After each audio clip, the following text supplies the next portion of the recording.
నమస్కారం TV news కు స్వాగతం. ఇక న్యూస్ డీటెయిల్స్ చూద్దాం. విశాఖ స్టీల్ ప్లాంట్ లో మంటలు చెలరేగాయి.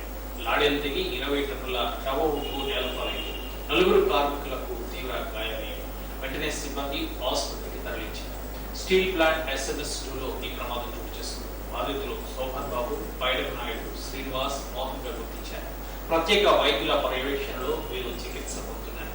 ఈ సంఘటనపై అధికారులు దర్యాప్తు చేస్తున్నారు. ప్రమాదానికి గల కారణాలను ఆలోచిస్తున్నారు. కార్మికులు అలర్ట్గా ఉండకపోవడం, పర్యవేక్షణ లోపంతో ప్రమాదం జరిగినట్టుగా భావిస్తున్నారు. కాగా అవగాహన లోపం కారణంగా విశాఖ స్టీల్ ప్లాంట్ లో తరచూ ప్రమాదాలు జరుగుతుండటం అందరినీ కలవరపెడుతోంది.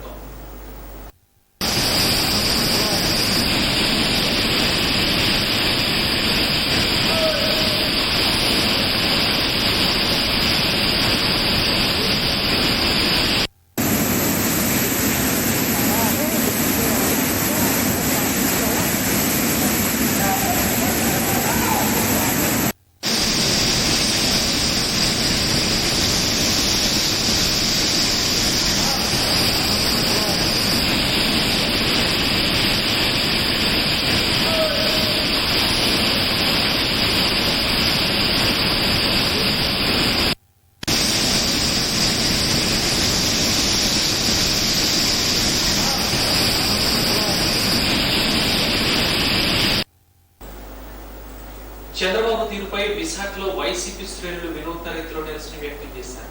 జగన్ దూకుడుకి చంద్రబాబు బ్రేకులు అంటూ ఓ దున్నకు చంద్రబాబు, లోకేష్ మాస్కులు పెట్టి నిరసన తెలిపారు. ఎమ్మెల్యే వాసుపల్లి గణేష్ కుమార్ ఉత్తరాంధ్ర ద్రోహి చంద్రబాబు అంటూ వైసీపీ శ్రేణులతో కలిసి వాసుపల్లి భారీ ర్యాలీ చేపట్టారు. జగన్ చేస్తున్న అభివృద్ధిని అడ్డుకునేందుకు చంద్రబాబు కుట్రలు చేస్తున్నారంటూ ఆగ్రహం వ్యక్తం చేశారు. చంద్రబాబు ఎన్ని కుట్రలు చేసినా జగన్ చేస్తున్న అభివృద్ధిని అడ్డుకోలేరని అన్నారు.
తీసుకోండి.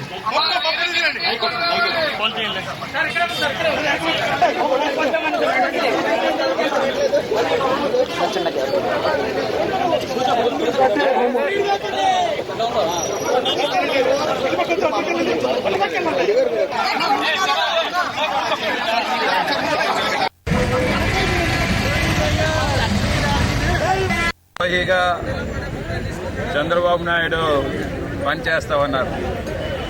గతంలో 14 సంవత్సరాలు సీఎం చేశానని చెప్తారు.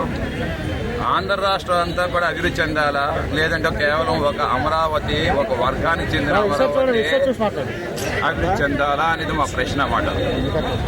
ఏ విశాఖపట్నం కానీ, శ్రీకాకుళం, విజయనగరం వెనకబడిన జిల్లాలని తెలియదా? రాయలసీమ అంతా కూడా వెనకబడిన జిల్లాలని తెలియదా? ఇన్ని సంవత్సరాలు చేసిన ముఖ్యమంత్రికి తెలియకపోవడం ఏంటి? అసెంబ్లీ చట్టం చేసింది రాజధాని అమరావతి అని చెప్తుంటారు.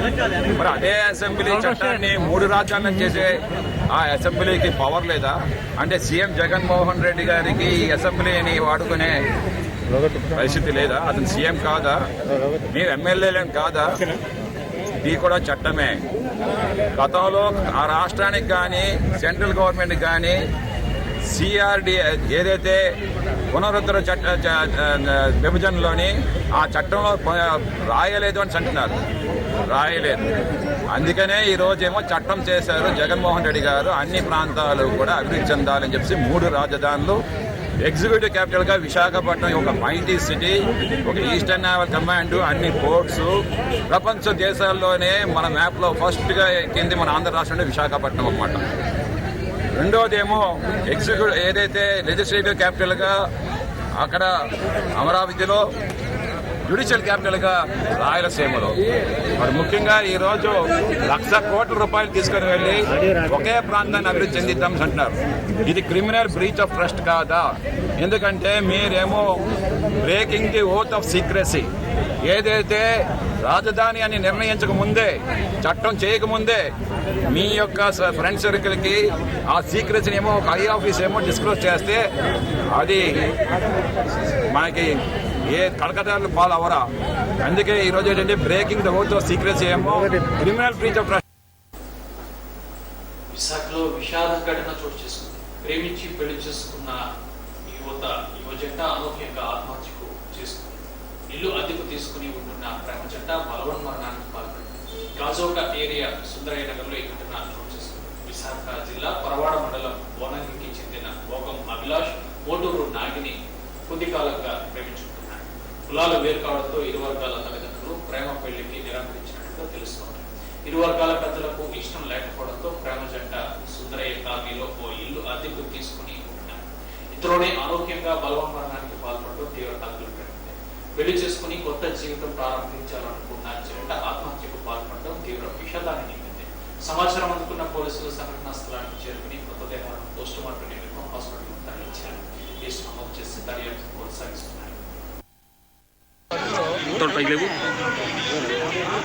దుర్గానగర్ కాలనీలో తీసుకున్నారు.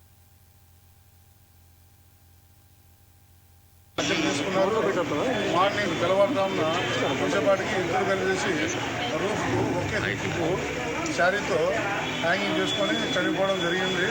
మార్నింగ్ చూస్తే వేలాడుతున్నారు. ఇప్పుడే మేము ఇన్సైడ్ బోర్డు పెట్టుకున్నారు. బద్దలు కొట్టి లోపల కొంచెంపాటికి ఇట్లా ఉంది. విషయం ఏమంటే ఈ నాగినికి ఇంతకుముందు దాదాపు 5 years క్రితమే అండమాన్ నిజామాబాద్లో ఉన్న పాపారావు అనే వ్యక్తితో వెళ్ళి వాళ్ళకి పిల్లలు కూడా లేదు. ఆమె రీసెంట్గానే అండమాన్ నిజామాబాద్ ఇంటికి నుంచి వాళ్ళ గ్రామం కోడేరు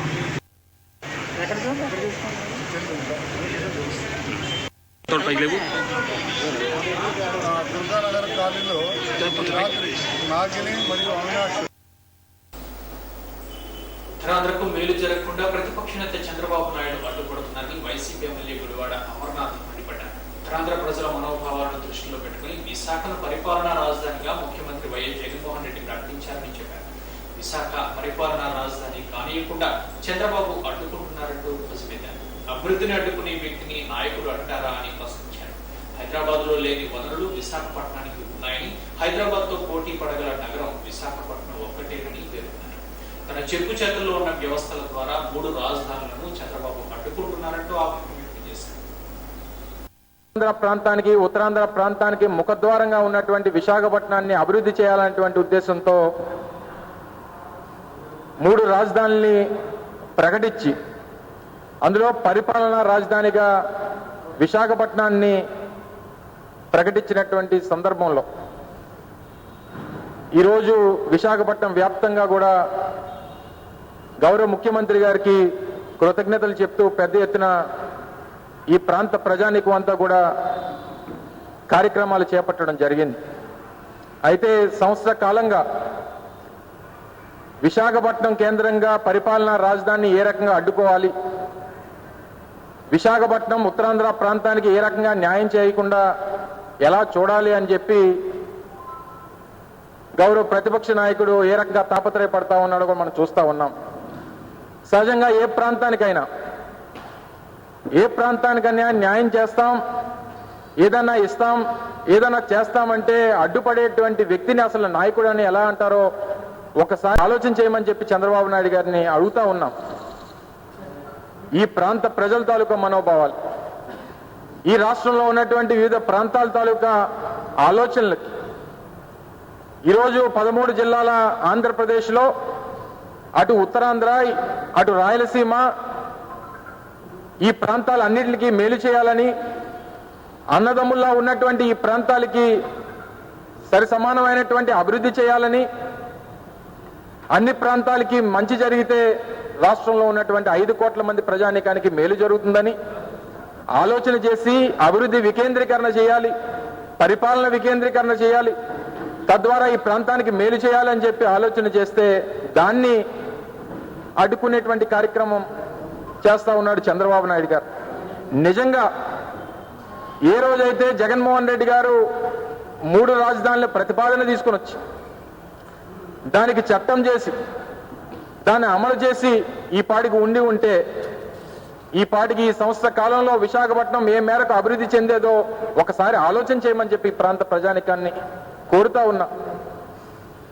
ఒక పక్క ఉద్యోగ అవకాశాలు, ఒక పక్క అభివృద్ధి. ఈరోజు హైదరాబాద్ లాంటి నగరంతో పోటీ పడేటువంటి అవకాశం ఉన్నటువంటి నగరం విశాఖపట్నం. హైదరాబాద్కి లేనటువంటి అవకాశాలు కూడా విశాఖపట్నం లాంటి నగరానికి ఉన్నాయి. ఈరోజు విశాలమైనటువంటి సముద్ర తీరం, అనేక రకాలుగా ఉన్నటువంటి వనరులు. ఈరోజు అటువంటి విశాఖపట్నం నగరానికి ఆ రకమైనటువంటి గుర్తింపుని ఒక సంవత్సర కాలం నుంచి వచ్చి ఉండుంటే ఈ పాటికి ఏ మేరకు అభివృద్ధి చెందేదో ఒకసారి ఆలోచన చేయమని చెప్పి ఈ ప్రాంత ప్రజానికాన్ని కోరుతా ఉన్నా. ఏ రకంగా చంద్రబాబు నాయుడు ఆంధ్రప్రదేశ్ లో వెనుకబడిన ప్రాంతాల అభివృద్ధి కోసం వైఎస్ఆర్ కాంగ్రెస్ ప్రభుత్వం తీసుకున్న 3 రాజధానుల నిర్ణయానికి ఉత్తరాంధ్ర, రాయలసీమ ప్రాంతాల్లో మంచి మద్దతు లభిస్తోంది. ఆ ప్రాంతాల్లో వైసీపీ నాయకులు, కార్యకర్తలతో పాటు సామాన్య ప్రజలు కూడా ప్రభుత్వ నిర్ణయాన్ని స్వాగతిస్తున్నారు. ఈ క్రమంలో విశాఖపట్నంలోని వివిధ ప్రాంతాల్లో వైఎస్ఆర్ కాంగ్రెస్ పార్టీ శ్రేణులు భారీ ర్యాలీలు నిర్వహించాయి. అంతేకాకుండా విశాఖపట్నం జిల్లాలోని అన్ని నియోజకవర్గాల్లో భారీ ర్యాలీలు చేపట్టారు. ఈ సందర్భంగా భీమిలి నియోజకవర్గ పరిధిలో నిర్వహించిన ర్యాలీలో రాష్ట్ర మంత్రి అవంతి శ్రీనివాస్, వైసీపీ విశాఖ నగర అధ్యక్షులు వంశీకృష్ణ శ్రీనివాస్ తో పాటు నియోజకవర్గ నేతలు, వైసీపీ కార్యకర్తలు పాల్గొన్నారు. అటు విశాఖ ఉత్తర నియోజకవర్గంలో భారీగా ర్యాలీ చేపట్టి సమావేశాన్ని నిర్వహించారు. రాష్ట్ర ముఖ్యమంత్రి వర్యులు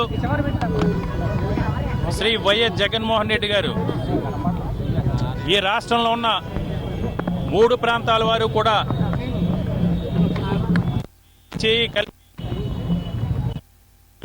సమైక్యతతో ఈ రాష్ట్రాన్ని అభివృద్ధి పరుచుకోవాలి. గతంలో ఉన్న పాలకుల వల్ల నిర్లక్ష్యానికి గురైన వెనక్కి నెట్టబేయబడ్డ ఉత్తరాంధ్ర ప్రాంతానికి మనం న్యాయం చేయాలి. ఈ రాష్ట్రంలో ఉన్న రాయలసీమ, మధ్య కోస్తా, ఉత్తరాంధ్ర 3 ప్రాంతాలు కూడా ఒక అన్నదమ్ముల వలె సోదర భావంతో ఆయా ప్రాంతాల్లో ఉన్న వనరులన్నింటినీ కూడా సద్వినియోగం చేసుకుని భావి తరాలకి భవిష్యత్తుకు బంగారు బాటలు వేసే విధంగా ఈ ప్రాంతాలను అభివృద్ధి చేసుకోవాలి. అంటే పరిపాలన వికేంద్రీకరణ జరగాల్సిన అవసరం ఉంది అని మేధావులు, నిపుణులు సలహాలు, సూచనలతో అన్ని పక్షాల వారి యొక్క ఆమోదంతో 2019 డిసెంబర్ 17వ తారీఖున వైఎస్ జగన్మోహన్ రెడ్డి గారు పరిపాలనా రాజధానికి 3 పరిపాలనా రాజధాని ప్రతిపాదన అసెంబ్లీలో ప్రతిపాదించడం జరిగింది. ఒకవైపు జగన్మోహన్ రెడ్డి గారు ఒక మంచి సంకల్పంతో ఈ రాష్ట్ర అభివృద్ధి ధ్యేయంగా ఈ రాష్ట్రంలో ఉన్న యువతకి ఉపాధి కల్పించడమే లక్ష్యంగా ఈ రాష్ట్రాన్ని టూరిజం రంగానికి రీస్టార్ట్ ప్యాకేజీ అందిస్తున్నామని 200 కోట్ల రూపాయల ప్యాకేజీని అతిథ్య రంగానికి కేటాయించాలని నిర్ణయించామని ఏపీ పర్యాటక శాఖ మంత్రి అవంతి శ్రీనివాస్ చెప్పారు. రాష్ట్ర టూరిజం కొత్త పాలసీని ఆయన ప్రకటించారు. ఈ సందర్భంగా మంత్రి మాట్లాడుతూ కొత్త ప్యాకేజీలో భాగంగా టూరిజంలో ఉన్న ప్రైవేట్ సంస్థలకు పెద్ద ఎత్తున రుణాలు అందిస్తామని పేర్కొన్నారు. మొత్తం రుణాలపై వడ్డీ 9% కాగా అందులో 4.5% ప్రభుత్వమే చెల్లిస్తుందని చెప్పారు. టూరిజం రంగంలో పెట్టుబడులు పెట్టే సంస్థలకు త్వరితగతిన అనుమతులు మంజూరు చేస్తామని చెప్పారు. ఇందుకు స్పెషల్ పర్పస్ వెహికల్ ఏర్పాటు చేసి అనుమతులు సరళీకరణ చేస్తున్నట్టు చెప్పారు. రాష్ట్రంలోని పర్యాటక రంగంలో హోటల్స్ నిర్మాణం కోసం 10 సంస్థలను ఆహ్వానించామని వెల్లడించారు. అంతర్జాతీయ స్థాయి ప్రమాణాలతో టూరిజం రంగాన్ని పెద్ద ఎత్తున ప్రమోట్ చేయాలని నిర్ణయించినట్టు వివరించారు. తిరుపతి బాలాజీ, అన్నవరం, అలాగే విజయవాడ కనకదుర్గ, మరి సింహాచలం, అరసవెల్లివన్నీ, అలాగే మరి ప్రకృతికి అందాలకి మారిపోయినటువంటి అరకు, మన ఆంధ్ర కాశ్మీర్ లంబసింగి, తర్వాత మరి అడ్వెంచర్ టూరిజంకి గండికోట రిసార్ట్స్ కానీ, అలాగే హార్స్ హిల్స్ కానీ, మారేడుమిల్లి కానీ, ఇలా అంటే ఒక ఎకో టూరిజం, మరి మంచి అందమైనటువంటి నదులు Krishna, Godavari, river tourism, adventure tourism, మరి ఓషన్ టూరిజం, ఇలా అన్ని రకాల టూరిజమ్స్ ఉన్నటువంటి ఏకైక రాష్ట్రం దేశంలో ఆంధ్రప్రదేశ్ రాష్ట్రం. సరే, నేను మాట్లాడదాం అనుకున్నా. మొన్న కూడా ఒక నాయకుడు నాకేదో ప్రాయం తగ్గింది, నేను మాట్లాడలేదు అన్నాడు. మొన్నటిదాకా అయ్యప్ప స్వామి మాల్లో ఉన్నాను కాబట్టి కొంచెం మనం మౌనంగా ఉంటాం, కొంచెం దీక్షలో ఉన్నప్పుడు కొంచెం పద్ధతిగా ఉంటాం. నాకు అలవాటు 20 సంవత్సరాల నుంచి కూడా. ఇప్పుడు ఒకటి అర్థం చేసుకోవాలి, చంద్రబాబు గారి వయసు ఎంత? 70 సంవత్సరాలు. మరి ఏం మాట్లాడుతున్నాడు ఆయనకు కూడా ఇంట్లో మనవడు ఉన్నాడు. జగన్మోహన్ రెడ్డి ఏం పీకుతో వాళ్ళ మనవడుగా బూతులు నేర్పిస్తున్నాడు అంటే రాష్ట్రంలో ప్రజలకు ఏదైనా బూతులు నేర్పిస్తున్నాడా? 70 సంవత్సరాలు వయసు, 40 ఏళ్ళ ఇండస్ట్రీ, 3 సార్లు ముఖ్యమంత్రిగా చేసిన వ్యక్తివి లేడీస్ ముందు పెట్టుకున్న ఆ రోజున పబ్లిక్ మీటింగ్లో. అంటే ఒక 1000 మంది 2000 మంది వెళ్ళగానే పూనకం వచ్చేసి నీకు బూతులు మాట్లాడతావా? అంటే నువ్వు రాష్ట్రానికి ప్రతిపక్ష నాయకుడివా, లేదా 29 గ్రామాలకు ప్రతిపక్ష నాయకుడివా? అయిపోయింది. సో నువ్వు 29 గ్రామాల్లో ఒక 2000 మంది పెట్టావు. మేము పెట్టాలని 175 నియోజకవర్గాలు పెట్టగలం, పెట్టి అంతకంటే ఎక్కువ పెట్టగలం. కానీ మా విధానం అది కాదు. మేము ప్రజలు నమ్మకంతో, విశ్వాసంతో మాకు ఓట్లు వేశారు, గెలిపించారు. మేము 29 గ్రామాల ప్రజలకు కాదు జగన్మోహన్ రెడ్డి గారు ముఖ్యమంత్రి. రాష్ట్రంలో ఉన్నటువంటి 13 జిల్లాలకి ముఖ్యమంత్రి ఆయన. ఈవెన్ విజయనగరం లాంటి వెనకబడిన జిల్లాలో కూడా 9 సీట్లు ఇచ్చారు. ఇక్కడ 11 సీట్లు. శ్రీకాకుళం తూర్పుగోదావరి జిల్లా తొండంగి మండలం కొత్తపాకలలో దివీస్ పరిశ్రమ ఎదుట రైతుల ఆందోళన రోజు రోజుకు ఉధృతంగా మారుతోంది. దివీస్ కంపెనీలోకి దూసుకెళ్లేందుకు ఆందోళనకారులు యత్నిస్తుండటంతో పరిస్థితులు చేజారుతున్నాయి. పోలీసులు అడ్డుకోవడంతో పరిస్థితి హింసాత్మకంగా మారుతోంది. తాజాగా ఆందోళనకారులు కంటైనర్ కు నిప్పు పెట్టారు. అలాగే జనరేటర్ ను తగులుపెట్టి గోడలను కూల్చివేశారు. ఒక్కసారిగా వందల మంది ఉద్యమకారులు లోపలకు చొచ్చుకు రావడంతో అక్కడ ఏం జరుగుతుందో తెలియని ఉద్రిక్త పరిస్థితులు నెలకొన్నాయి. దివీస్ ల్యాబొరేటరీస్ నిర్మాణానికి వ్యతిరేకంగా స్థానిక రైతులు, వామపక్షాలు గత కొన్నేళ్లుగా ఆందోళన వ్యక్తం చేస్తున్నాయి. పరిశ్రమ మెయిన్ గేట్ ఎదురుగా నిరసన శిబిరం ఏర్పాటు చేసి తమ నిరసన వ్యక్తం చేస్తున్నారు. కాలుష్యకారక పరిశ్రమ నిర్మాణం చేపట్టవద్దంటూ ప్రధానంగా డిమాండ్ చేస్తున్నారు.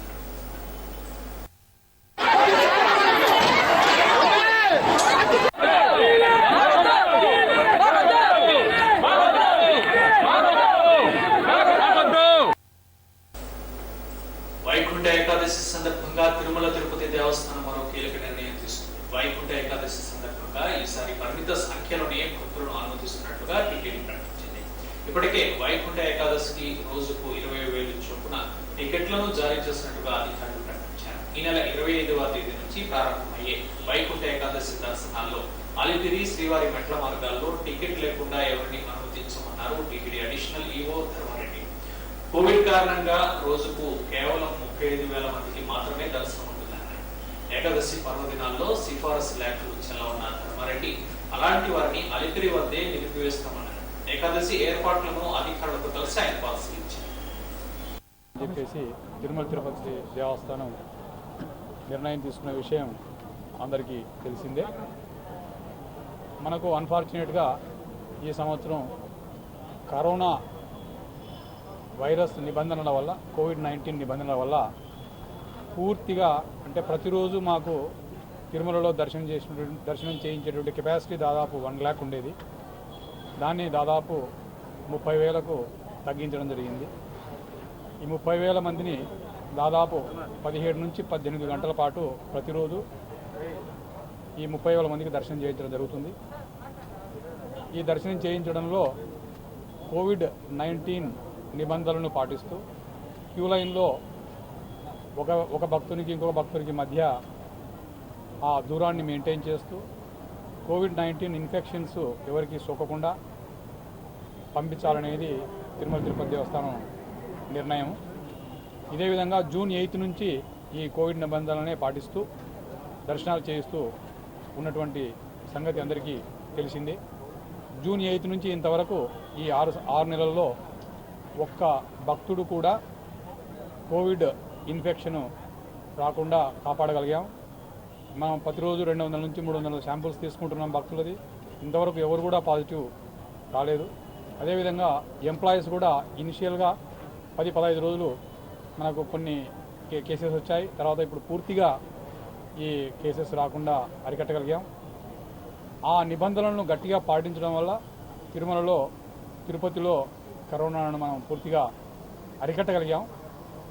అదే నియమాలను పాటిస్తూ 30-35 వేల మందికే ఈ 10 రోజులు కూడా వైకుంఠ ద్వార దర్శనం చేయించేటువంటి సామర్థ్యం ఉంది. అంతకంటే మనం చేయించలేము. దాన్ని దృష్టిలో ఉంచుకొని తిరుమల తిరుపతి దేవస్థానం బోర్డు దాదాపు ప్రతిరోజు 20,000 మందికి ఈ ఆన్లైన్ ద్వారా శీఘ్ర దర్శన టోకన్స్ను విడుదల చేయడం జరిగింది.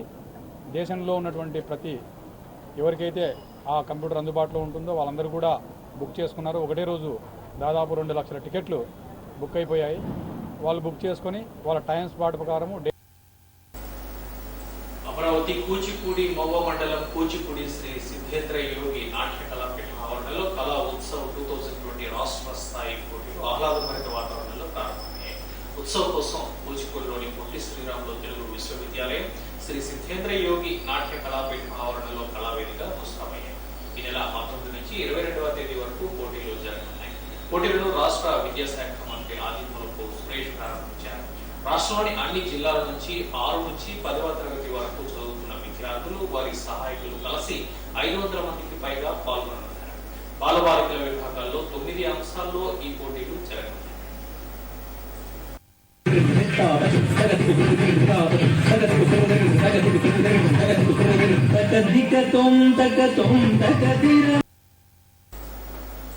అంతర్జాతీయ మాదక ద్రవ్యాలు అక్రమ రవాణా నివారణ వారోత్సవాల్లో భాగంగా విజయనగరంలో పోలీసులు అవగాహన ర్యాలీ చేపట్టారు. నేటి తరాన్ని చిత్తు చేస్తున్న మాదక ద్రవ్యాల వంటి వ్యసనాల బారిన పడకుండా ఉండేలా నేటి తరం వీటిని బహిష్కరించాలని పోలీసుల అధికారులు సూచించారు. విద్యార్థులతో నిర్వహించిన ర్యాలీని జిల్లా ఎస్పీ రాజకుమారి ప్రారంభించారు. మత్తు పదార్థాలను వినియోగించకుండా ఉండేలా యువత పరిరక్షించుకోవాల్సిన బాధ్యత వారి తల్లిదండ్రులపై ఉందని ఈ సందర్భంగా ఎస్పీ